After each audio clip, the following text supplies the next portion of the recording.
jobs that we're going to take or careers that we want to build. This is the basis. God's given us a prescription.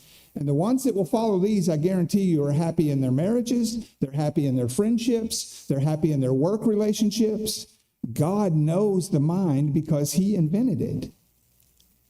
In the second place, let's talk about social studies, how relationships are successful or happy.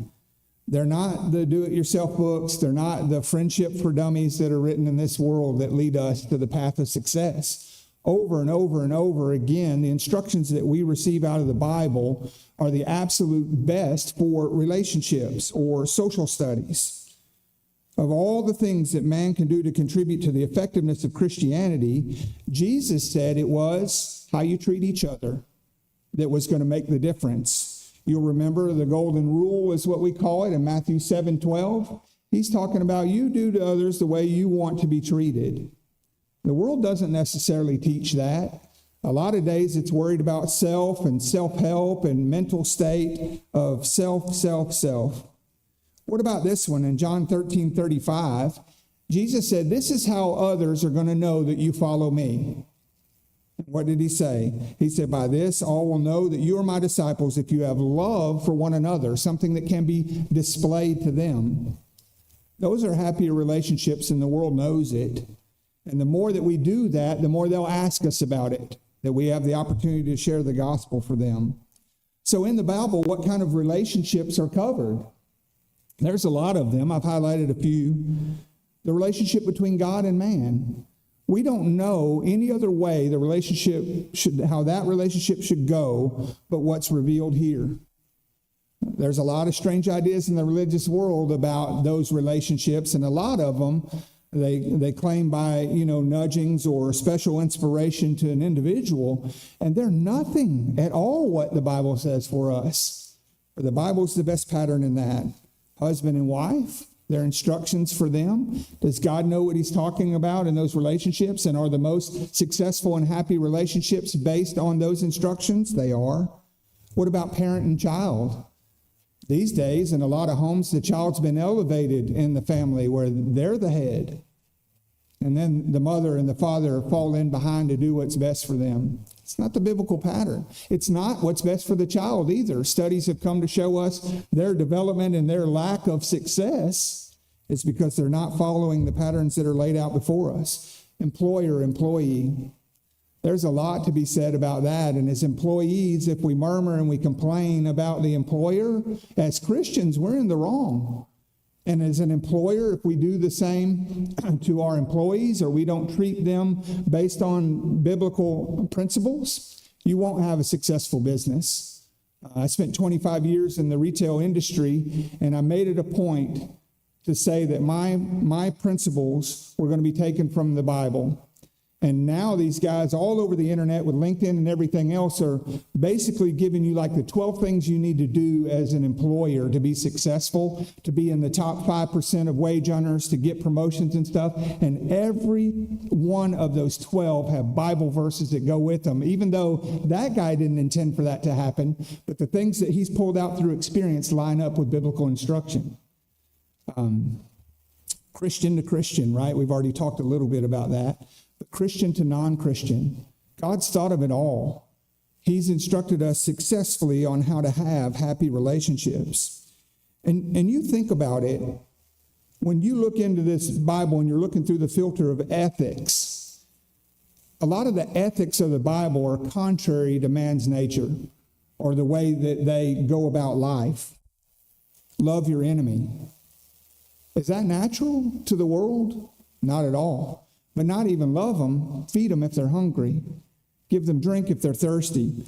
That's counterintuitive to man's natural response. Bless them that curse you. He said, do good to them, speak well of them, those that do the opposite to you. It wrote about women in a complimentary way. And if you know anything about the history of the first century, women were treated as property, not as individuals. But the Bible didn't write about them that way. It wrote about them in a most complimentary way. Man would not have written it that way. Man would not write this book. But quite frankly, man cannot write this book. More importantly, if we embrace its methods and its instructions, our relationships will be better for it. I've seen it in my life. I wasn't always a Christian. I was converted at 20 years old. There is a stark difference in the approach to relationships between non-Christians and their search for it and a Christian and his. And if you're unhappy in your relationships, you may want to go back and receive further instruction, because I promise you, God is right. It promotes patience, sympathy, helping those in need, love for no other reason than to want the best for another person. That's incredible. It's powerful. At the same time, the world would promote things like, or the Bible would teach against hatred and prejudice and selfishness and being rude. All right, next one. In the next place, the Bible often talks about geography, and this is where a lot of the skeptics wanted to be able to attack the Bible. And sometimes, I'll warn you, it's in the silliest of ways that skeptics love to think that they found something that contradicts the Bible, and then they're going to blow it up and spread it, and people, without doing any of their investigation or even thinking the next step about it, will just cling on to it and leave religion behind. So this one is always funny to me. The skeptics would say when they go in and they read a passage about the Good Samaritan, it's talking about the man that went down from Jerusalem to Jericho. And I'm from Arkansas. My family's from Texas. We all talk this way. That I would say today that when we leave here, we're going to go down to Corpus Christi, right? And what am I saying? We're going to head south, right? Or we're going to leave and we're going to go back up to Katy. We're going to head north. And so some of the skeptics in their silly arguments seized on this particular verse, talking about this man that was going to go from Jerusalem down to Jericho. Well, that doesn't really match the way we think, does it? If you look at that, Jericho in our language today, we would say is up, not down. But that's not the way they communicated in the Old Testament, in the New Testament, the first century and stuff. Where was Jerusalem elevation-wise? So if I'm going anywhere, north, south, east, or west, I have to go down. And that's the Bible's talking about. I told you it was silly, but it's what they do. And sometimes when this comes to us, we can be caught off guard. Don't be embarrassed by that. Don't be ashamed by that. Always know that there is an answer. And maybe you need to plug into a different resource, or maybe you need to plug into a different studied man or woman of the Bible to be able to help you navigate those things. But there is nothing that we cannot answer. Nothing. And I always want you to remember that. Then they talk about the fossil record, and that we make the statement that the earth at one time was covered by water, and we're talking about Noah's flood. Criticized, crazy, ridiculous. Is that so true? Listen to this. In 1885, there were fossils that were discovered, and made an examination of those in the mountains to confirm the claim. This could only be preserved in detail, like the one that you see here, if there was a rapid burial of sediment. We know of something that would cause a rapid burial, don't we? Noah's global flood. But here's what's interesting that continues to back up our points. We find what they call ammonite fossils, which are squids with coiled shells, in limestone layers high up in the Himalayas in Nepal, near the top of Mount Everest. Think about that for a second. An ammonite fossil is a squid with a coiled shell. Are there Nepalian squid in the altitudes that we don't know about? No, those were in the sea. That's 29,000 feet they're finding these fossils. How did they get there? The Christian knows. 29,000 feet above sea level. Instead, the sedimentary layers now making up the Himalayas were first deposited on the continent during the flood. And then those layers buckled and uplifted at the end of the flood as the waters were receding to form the Himalaya mountains that we see today. It's okay for us to say that 29,000 foot Mount Everest was not there before the flood. Don't be afraid to say that. Science has an answer for you. And that's how some of those are in there. But that's not all. At just about 3,000 feet over in the Grand Canyon, you can still see it today. So you're still way above sea level. The Redwall limestone is one of the best examples of these rock layers. And it commonly contains fossils that are clam-like organisms, corals, lace corals, sea lilies, clams, marine snails, trilobites, which are the horseshoe crab type looking sea creatures, and squid-like creatures, and even fish teeth. How did they all get to 3,000 feet above sea level? We have the answer. And we have science. We're not afraid of the science. We'll follow it. Here's another interesting one. Matthew Fontaine Murray was a Navy man. He was on a ship and got injured to where he really couldn't perform any of his duties. And so he went into navigation research. He would sit on the ship, and they would bring him thousands of ship logs from different ships that are sailing back and forth, and their observations, and maybe what the wind speeds and temperature and things like that were. And so he goes to reading and compiling all of this information. But he said it was Psalm 8:8 that got him thinking about the thing that he would discover. Psalm 8:8, the birds of the air and the fish of the sea that pass through the paths of the seas. And he said, I want to figure out if there is a path or paths in the sea. So he gathers all these navigation logs and as much as he can, and he reads and he reads and he reads. In 1855, he published a book, The Physical Geography of the Sea. And what he found out is there are paths in the sea. That when you can go and you can find the path that's there, and you can get in that current stream, and it will take you to your destination a whole lot faster than what we used to do. And so once he mapped these currents and these paths, he began to teach and show those throughout the Navy, and they spread everywhere else. His findings are still used in nautical textbooks today. The next one that we talk about is history. And there is a lot of history that goes with the Bible, but one of the more famous ones, when the Bible talked about the Hittites, some 60 times. The first time we read of a Hittite is Ephron the Hittite, and if you'll remember, he's the one that sold the cave of Machpelah to Abraham. Skeptics. No evidence of the Hittites anywhere in history. We've dug up half the earth. There's nothing there. The Bible's a fake. They continue and they continue. Even in Exodus, it said that God would drive out the Hivites and the Hittites with hornets. There are no Hittites. We find no evidence of them until 1906, Hugo Winkler, an archaeologist, discovers an entire library in modern-day Turkey of the capital of the Hittite nation, 10,000 tablets, talking about their business dealings, talking about some of their rulers, talking about the culture. The Hittites existed, and now no one doubts that. In Daniel 7:1, outside of the Bible, there was no record found of a Babylonian king, Belshazzar, until 1876, when Sir Henry Rawlinson discovered more than 2,000 tablets concerning Babylon and what went on in that kingdom, and it even confirmed that Belshazzar was a king. In Luke 3:1, this was one in the New Testament that was under a lot of scrutiny for a long time. It wasn't until 1961 that some evidence here was earthed up.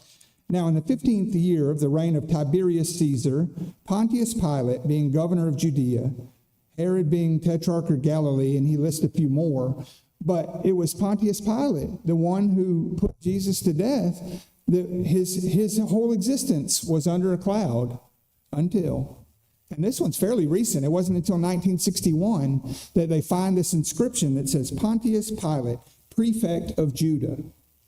What's a prefect? A prefect is a governor, a regional magistrate, or a chief officer. Exactly what Pontius Pilate was in the area that he attended that role. No one doubts that anymore. 2 Kings 18 and 19, those chapters talk about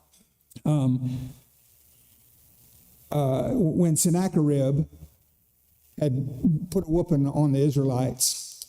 And what's interesting is they found what they call the Taylor cylinder or the Taylor prism. And that is this one down here in the bottom here. The other two are the tablets. That's the inscription for Pontius Pilate. This is one of the tablets from the Hittite libraries. But the bottom one is the Taylor cylinder, or the Taylor prism. And on that, Sennacherib is detailing his season. He's 46-0. right? And he's gone through all of these Israelite cities and he's ripping them down. And some of them are great walled cities. And he says that he comes to Jerusalem and he's exacted a tribute from King Hezekiah. So everything that Sennacherib is writing right now, those 46 cities, those are listed. And he's right. He took all of those. He also exacted tribute from Hezekiah. The Bible says that as well. And then here's what he gets down and he says, this is the last piece of this cylinder. As for him, he was talking about Hezekiah, I confirmed him inside the city of Jerusalem, his royal city, like a bird in a cage. I set up blockades against him and made him dread exiting the city of his gate. And that's true. You can go back and read that Rabshakeh is down at the bottom of that wall talking up to the Jews, and they're fierce. And they've been sieged. And Hezekiah is not even sure what he's going to do. And he takes that to the Lord. And you know the rest of the story. 185,000 Assyrians fell that night, died at their camp because the angel of the Lord passed over them. That's not recorded in this cylinder, but I'll have you know that kings never recorded their defeats. The last thing he said was, I have Hezekiah shut up in a cage like a bird. And he did. But then it was a couple years later, he would be murdered by his sons while worshiping a false god. Sennacherib was accurately recorded. And when we find the Taylor cylinder, it matches up perfectly. And that's from the enemy. We should have great confidence in the things that show us that the Bible is from God. What about the historicity of Jesus? That's the Taylor cylinder there. Bart Ehrman is a famous agnostic. He writes magazines, he has blogs, I'm sure he has a podcast now. He debated Kyle Butt, a member of the church with Apologetics Press a few years ago. And this is what he said to his audience, to agnostics and atheists. He said, despite the enormous range of opinion, there are several points on which virtually all scholars of antiquity agree that Jesus was a Jewish man, that he was known as a preacher and teacher, that he was crucified, a Roman form of execution, in Jerusalem during the reign of the Roman Emperor Tiberius when Pontius Pilate was governor of Judea. He said, agnostics, atheists, stop it. You look foolish. And it's just not true. The mountain of evidence for at least these facts is true. And that's coming from an agnostic, a leading agnostic in that world for them. Continuing to talk about proof and archaeology, that Jericho's walls, if you look at Scripture and the way the Hebrew comes out, it's talking about how those walls would fall outward, and then the men were able to go up the wall into the city and take it. And there have been a lot of excavations in the 1900s, in the 1930s, and the 1950s, and all of them, one of them, definitely an antagonist or an opponent of the Bible, even their discoveries would prove that to be true, that the wall at Jericho did fall outward. I'll show you what that looks like and why it's so important. This is the brick city wall that's in question, the red portion, and when they excavate that, this is what they see. And so if it were the Israelites that were attacking to break down that wall and no miracle occurred, then that wall would have fallen inward, right? The attack from the outside would cause it to go inward. There's evidence of earthquakes. That bothers me no little. I'm fine with that. Could God cause an earthquake that caused this wall to fall outward and the men to go up into the city? Yes. I don't have a problem with it. And it's just also interesting that when you look at Joshua 6:24, it said, and they burned the city and all that was in it with fire. And you see all of that evidence. The entire city was burned with fire in 1900, in 1930, and in 1950. All of them confirmed that. We even know the time because all of the grain barrels that were in the city were full, and they were burned as well. And so that's why we know it wasn't some long siege that happened, that we went there, we circled for 7 days, and we took the city. And all of the archaeological evidence points to those things. What about Rosetta Stone? You ever heard of that? Most of us, it's a language program, right? Rosetta Stone was not the name of a lady that can speak 25 languages. Rosetta Stone was actually an archaeological discovery. It looks like this. And if you look at it, there are 3 distinct languages on here: hieroglyphic, Demotic, and Greek.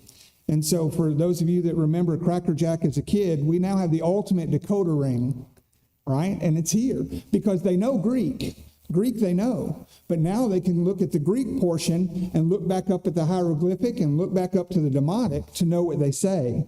This particular piece was written in 196. It's a decree that was written in 3 languages. So you know that it's the same sentence structure and everything from all 3 of those deals. Well, why is that so significant? Well, now we can look at every artifact that we found that has Demotic or hieroglyphics in it, and we can translate it. We know what they say.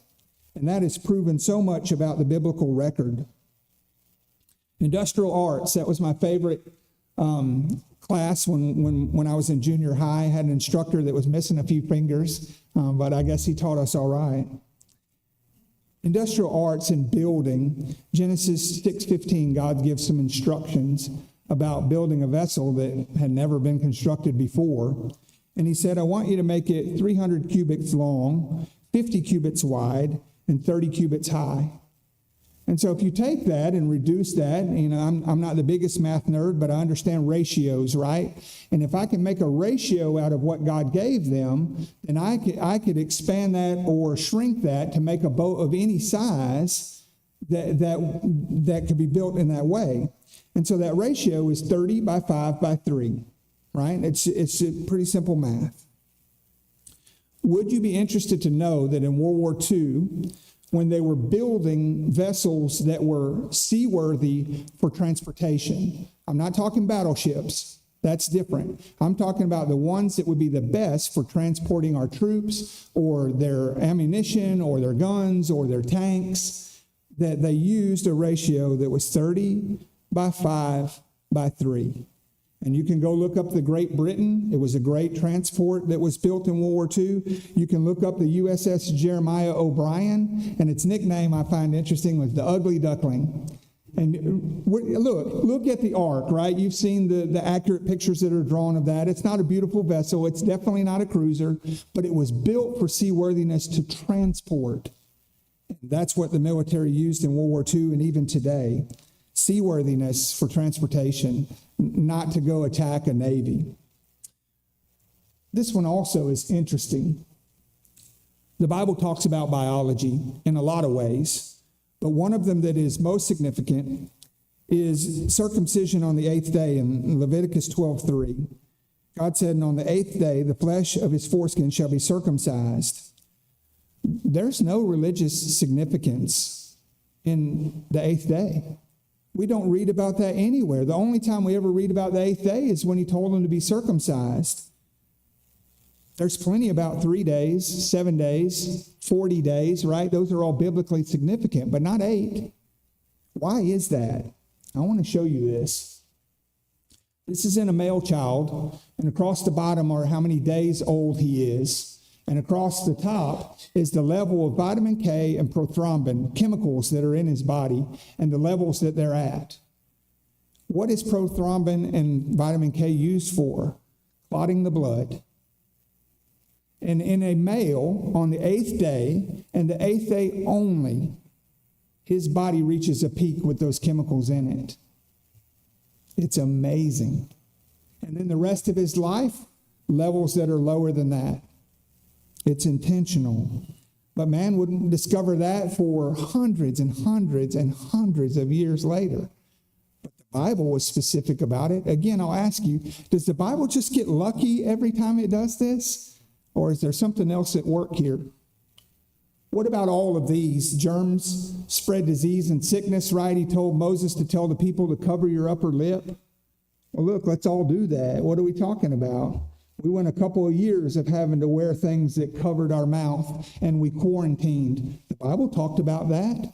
That was the way that they did that. When they talked about sanitation, they said, go outside the city and bury your waste. Well, not everybody paid attention to God in the 1300s when you had the Black Plague. Why was that? Because people didn't properly dispose of their waste. God was right. Was the Bible just lucky every time? I've only got a couple minutes left, but I think it's interesting. Dr. Semmelweis was a Hungarian doctor, and this was in the 1800s. So we're fairly modern. Up until that time, no one was washing their hands. No one was using antiseptic. And he had students that would work on cadavers, and then they would leave out of that lab into another one. They would go deliver babies. And the mortality rate, the babies were dying at an 18% rate, and they didn't know why. His was higher than other people's, but no one was doing that exchange. Or they deliver one baby, they wouldn't wash, and they deliver another. 18% death rate. He said, let's try something. And they started washing their hands with an antiseptic between babies and between the cadaver and the baby delivery, and it immediately dropped to less than 2%. But Dr. Semmelweis, you think that would be a great discovery. He was ridiculed, he was thrown in jail and beaten, and he died of some gangrene infection. They thought he was a nut. And it wasn't until Louis Pasteur comes along and confirms the germ theory. But what was God talking about all that time? God knew. Sanitation, quarantine, cleansing, there's a couple of the biblical references where God's are given dietary restrictions. You know, how would they have known not to eat certain things? Unless there were just a whole bunch of bad experiments and people were losing their loved ones. For the life of the flesh is in the blood. We know that. That's been scientifically proven. We talked about the dietary restrictions. This is an interesting one. This is something that cannot be seen with the naked eye. This is into the astrology portion as we wrap up. This is called Booth's Void.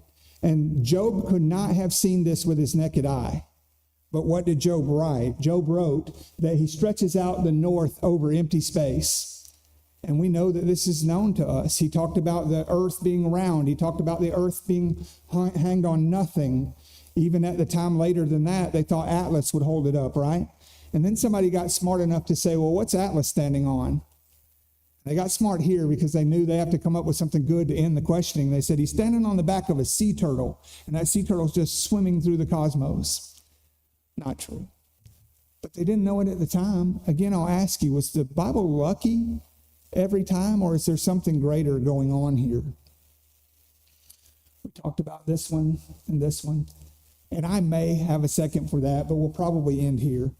You think about in astronomy, there is an occurrence, a cosmological occurrence that occurs for a day, that occurs for a month, that occurs for a year, right? A year is the Earth, one trip around the sun.